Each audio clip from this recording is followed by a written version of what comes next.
Assalamualaikum warahmatullahi wabarakatuh. Waalaikumsalam warahmatullahi wabarakatuh. Gimana kabarnya anak-anak? Alhamdulillah luar biasa. Allahu Akbar. Baiklah, sebelum kita mulai pelajarannya, ketua kelasnya silahkan pimpin doa dulu. Baik, semua teman-teman kita berdoa mulai. Berdoa selesai. Ibu absen dulu ya kalian ya. Anita Wulandari Hadir Bu. Melisa Fitri Hadir Bu. hadir semua ya. Ya. Baiklah, kita mulai pelajarannya. Kalian perhatiin PPT di depan ya anak-anak. Ya Bu. Ya Bu.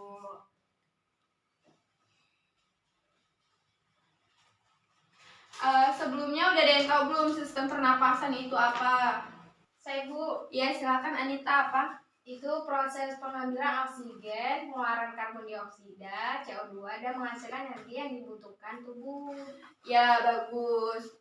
Bagus penyampaian dari Anita. Jadi sistem pernapasan atau sistem respirasi itu proses pengambilan oksigen yang kayak dijelasin Anita tadi, pengeluaran karbon dioksida dan menghasilkan energi yang dibutuhkan oleh tubuh. Nah, pertukaran gas antar sel dengan lingkungannya. Pernapasan atau respirasi yang dilakukan organisme itu bertujuan untuk mengambil energi yang terkandung di dalam makanan. Paham ya anak-anak? Paham Bu. Nah, di sini ada mekanisme pernapasan, sistem pernapasan pada manusia. Jadi ada dua ya mekanismenya itu.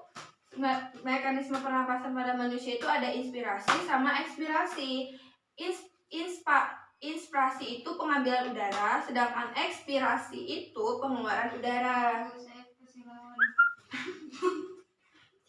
Pernapasan itu berdasarkan cara melakukannya atau organ yang berperan itu ada pernapasan dada, otot antar tulang rusuk, dan pernapasan diafragma.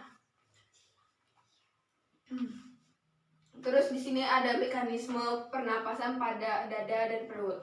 Ini pernapasan dada, dia udara masuk, terus volume rongga dadanya itu membesar, tulang rusuk terangkat karena kontraksi otot antar tulang rusuk. Sedangkan ekspirasi yang udaranya keluar, volume rongga dadanya itu mengecil nih ya, rongga dadanya mengecil. Terus rongga rusuk turun karena otot antar tulang rusuk berrelaksasi. Nah, di sini ada macam-macam volume udara pernapasan. Ada volume tidal. Volume tidal ini udara yang dihirup dan dihembuskan dalam keadaan biasa. Terus ada volume cadangan, inspirasi atau komplementer.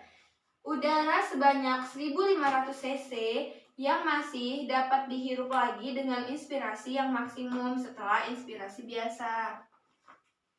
Volume cadangan ekspirasi, suplementer, udara sebanyak 1500 cc itu yang dapat dihembuskan lagi pada ekspirasi maksimum dengan mengerutkan otot perut kuat-kuat. Kemudian ada udara residu. Udara residu ini udaranya sebanyak 1000 cc yang tidak dapat dihembuskan lagi dan menetap pada paru-paru. Jadi udara yang ada di paru-paru kita itu namanya udara residu.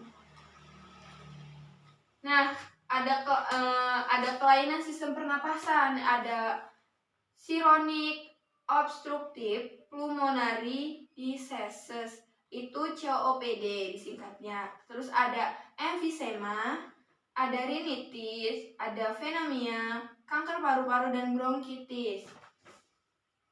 Kemudian yang disingkat COPD tadi itu kalau di Indonesia itu dikenal dengan penyakit paru obstruktif kronik ya, merupakan penyakit paru-paru kronik ditandai dengan keterbatasan aliran udara pada saluran pernapasan yang disebabkan oleh asap rokok, asap polusi dari pembakaran dan partikel gas berbahaya.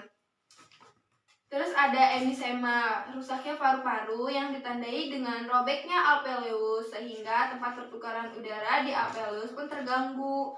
Terus ada bronkitis, sistem yang terjadi pada bronkus akibat infeksi. Terus ada kanker paru-paru terjadi akibat kebiasaan rokok, racun yang terkandung dalam rokok, merangsang penumbuhan sel paru-paru menjadi tidak normal dan tidak terkendali. Terus ada pneumonia, itu peradangan pada paru-paru yang disebabkan oleh infeksi bakteri Diplococcus pneumoniae. Terus ada rinitis, peradangan pada rongga hidung hingga menyebabkan bengkak dan banyak mengeluarkan lendir akibat alergi. Paham ya anak-anak? Paham, Bu.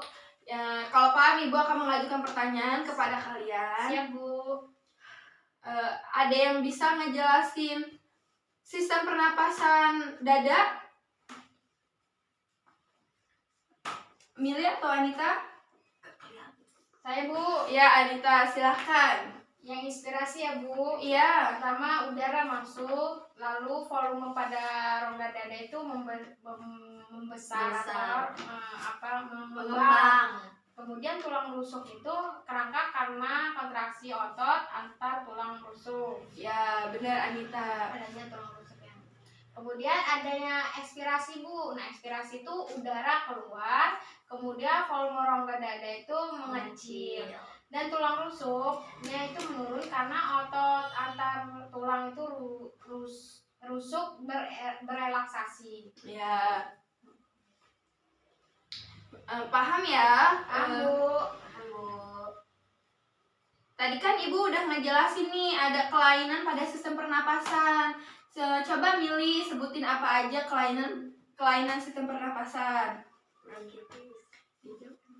Apa Mil? Bronkitis, Bu. Iya, terus apa lagi? Pneumonia. Iya. Sinus.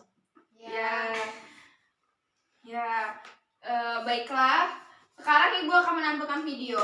Nah, sebelum Ibu menampilkan video ini, Ibu akan membagi kalian menjadi satu kelompok. Jadi kalian ini nanti buat kelompok dan mengamati video tersebut. Setelah kalian mengamati video tersebut, kalian presentasikan hasil diskusi kalian tentang video yang Ibu tunjukkan ya. Iya, Bu. Tujuan utamanya menyediakan oksigen untuk proses metabolisme tubuh.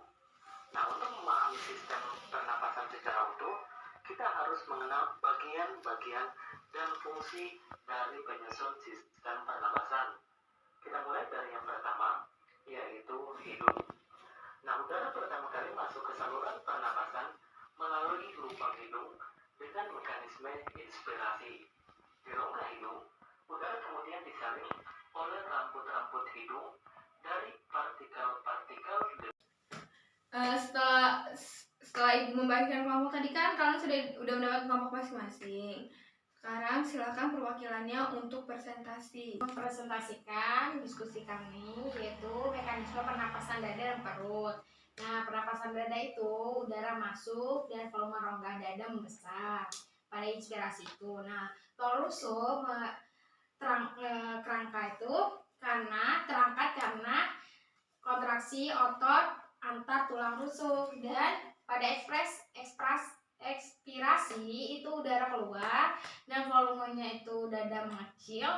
Nah, tulang rusuknya itu turun karena otot antar tulang rusuk berrelaksasi.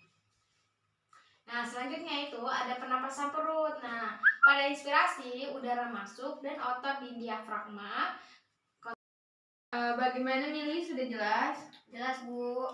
Ya, jadi ya, kalau pada pernapasan dada, inspirasinya tadi itu kan udara masuk. Kalau ekspirasi, udara keluar. Sedangkan di pernapasan perut, inspirasinya yang masuk, terus udaranya keluar. Bedanya itu kalau tadi di dada itu dia terjadi pada volume rongga dadanya, sedangkan di perut itu terjadi di diafragma. Ya, sekian untuk hari ini. Makasih untuk kelompok 1 yang udah presentasi. Kita kasih tepuk tangan.